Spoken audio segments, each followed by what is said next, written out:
Olá pessoal, eu sou o professor Fernando, sou professor dessa eletiva e de algumas outras, mas aqui a gente vai começar a iniciar a nossa discussão, nosso debate sobre a eletiva ODS, os 17 Objetivos do Desenvolvimento Sustentável. Bom, primeiro me apresentar para vocês, né, como eu já disse, sou o professor Fernando, eu sou formado em gestão ambiental. Estou terminando agora. Esse ano eu me formo em Ciências Biológicas. Sou especialista em Geografia e História. E agora estou terminando também o meu mestrado em Engenharia e Tecnologia Ambiental. Portanto, estamos aqui para falar um pouquinho sobre essa maravilhosa eletiva. Só lembrando para vocês que a nossa discussão inicia aqui. Então, aqui é o momento em que eu coloco os principais pontos, né?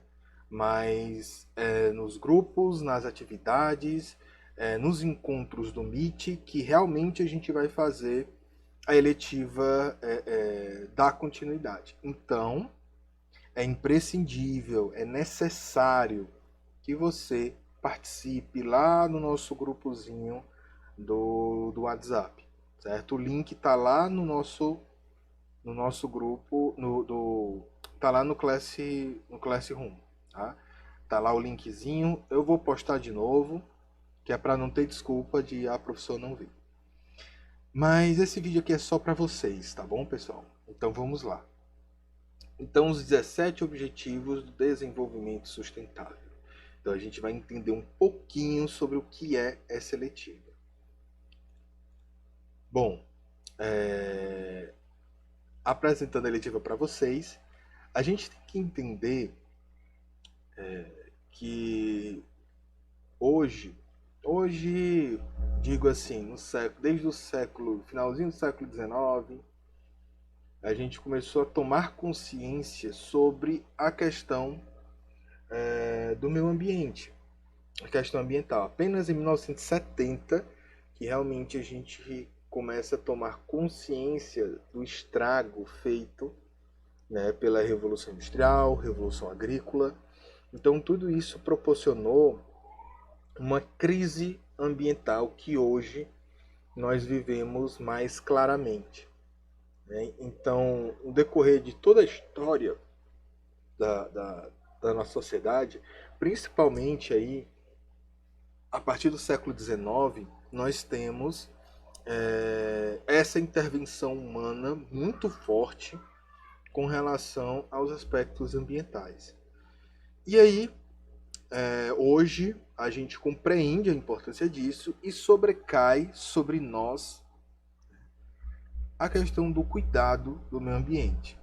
E quando eu falo nós, eu não estou falando nós, governo, nós ONGs, nós escolas, eu estou falando professores, pesquisadores, eu estou falando nós, pessoas, seres humanos. Tá?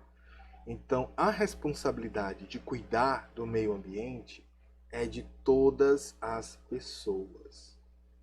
Tá? É nossa responsabilidade. No Brasil, a gente tem isso por escrito. Artigo 225 da nossa Constituição Federal. Tá lá, né, sobre meio ambiente, que nós, pessoas, devemos cuidar do meio ambiente. No entanto,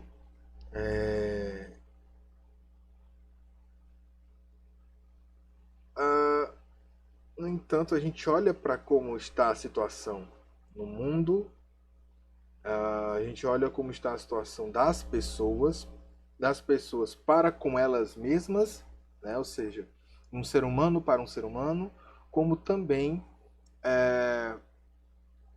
delas com o ambiente em que elas vivem. Bom, pessoal, essa questão do cuidar do meio ambiente, ela está muito relacionada com os nossos hábitos, principalmente, né, o que a gente faz no dia a dia, o que a gente consome. E aí isso dá-se o nome de estilo de vida.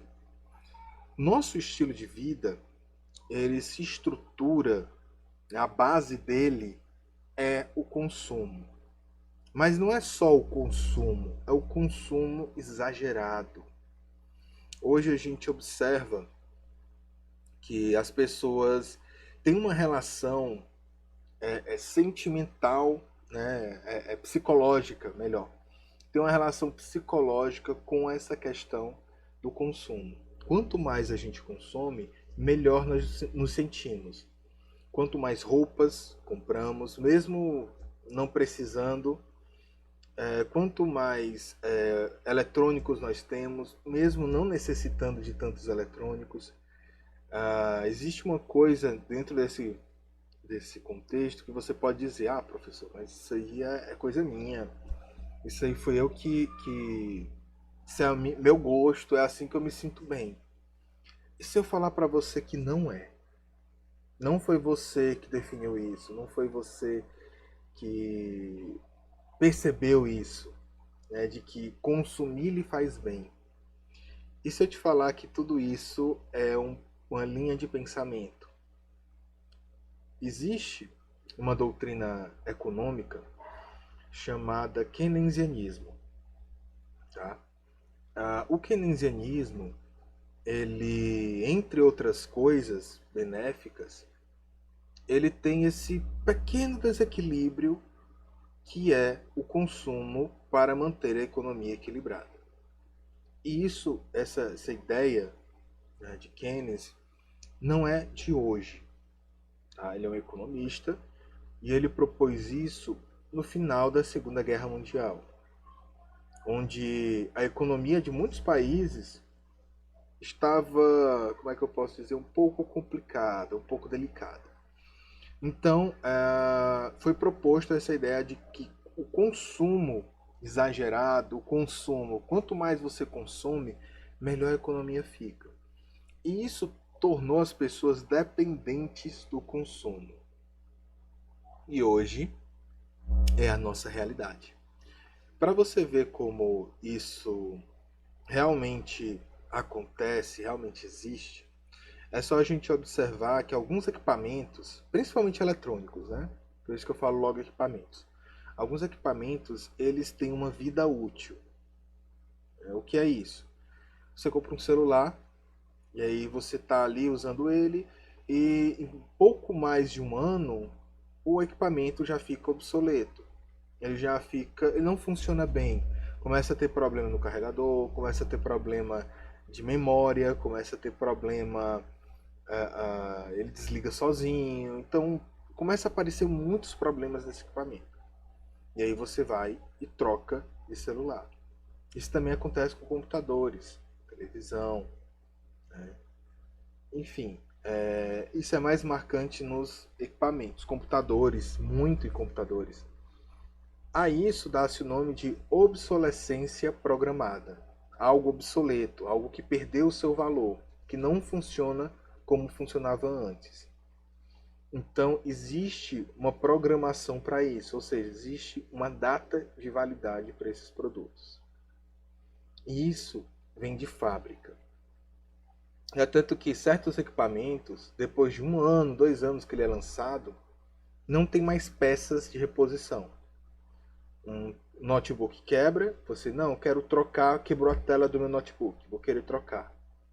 Não existe mais essa tela, porque não fabricam mais. Isso é obsolescência programada. E para onde é que vai esse equipamento com defeito? Para o lixo. Daí vem a ideia de consumo.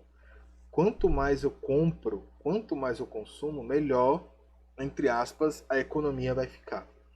Então isso já está estruturado dentro da nossa sociedade. E aí a gente pega todo esse conceito e traz para dentro da escola. E o que é que aqui, nesse ambiente que a gente está, por que conversar sobre isso, falar sobre isso é tão importante? Porque é aqui, nesse ambiente em que nascem as ideias, as reflexões, os pensamentos, de que lugar é esse, que privilégio é esse de desenvolvimento. Então a gente começa a pensar em alternativas. Poxa, realmente há um acúmulo de lixo muito grande. Poxa, há realmente um descarte incorreto dos eletrônicos, por exemplo, que boa parte deles são feitas com materiais perigosos, um negocinho chamado metais pesados. A gente vai falar sobre isso em outro momento, claro, não agora. Mas e o que é, como é que a gente pode fazer? O que é que a gente pode, como estudantes, o que é que a gente pode fazer para ir contra essa maré? E contra esse estilo de vida que está fixado dentro da nossa sociedade. Para isso, né, e aí eu volto no tempo para 1970, é criado, né, vários movimentos ambientais com o intuito de, bem simples, o intuito de manter a vida do ser humano. Então, grande motivo da existência das disciplinas e da área de meio ambiente é justamente a manutenção da vida humana, o bem-estar humano. Para isso, para movimentar, para espalhar, para capacitar as pessoas, foi criado o quê? A educação ambiental. A educação ambiental ela atua, né, como uma ferramenta de informação. O que está acontecendo aqui nesse momento? Professor, uma pessoa que se capacitou na área, pega esse conteúdo e passa para os estudantes de forma entendível, de forma discursiva. E aí a gente consegue entender um pouquinho melhor sobre o que é o meio ambiente e principalmente como a gente pode atuar ativamente para a manutenção e nos responsabilizar pela qualidade do meio ambiente. Bom, pessoal, e a partir disso e através desse envolvimento de vocês, estudantes, da comunidade ao entorno da escola, né, dos seus familiares, e a partir dessa interação, aluno, escola, professor, comunidade, é assim que a gente pode começar, né, iniciar pequenas mudanças. E essas mudanças, elas podem, né, daqui a um tempo, proporcionar uma grande mudança. Né? Uma coisa que a gente tem que falar é sobre a resiliência, né? A resiliência social. Então é enxergar no outro, é enxergar que a água que eu tomo, a qualidade da água que eu tomo, tem que ser a mesma a qualidade da água que o meu vizinho toma, né, que meu colega de sala toma, a qualidade na alimentação, o ar que ele respira. Isso é ter resiliência social. É entender que existe esse impacto direto, né, principalmente em pessoas, né, que estão em vulnerabilidade social, onde os impactos ambientais são bem mais fortes lá. E quando eu falo impacto ambiental, por exemplo, poluição de rios, quem são os mais impactados? São as pessoas que não têm condições de comprar garrafões de água. Então é eu me colocar no lugar daquela pessoa, é eu entender o que ela está passando. Né? Então esse aspecto da resiliência, ele está presente dentro do desenvolvimento sustentável. Ele está presente dentro das discussões ambientais. E a partir disso, a partir de todos esses conceitos que a gente abordou aqui, é que a gente pode chegar a mudanças a longo prazo.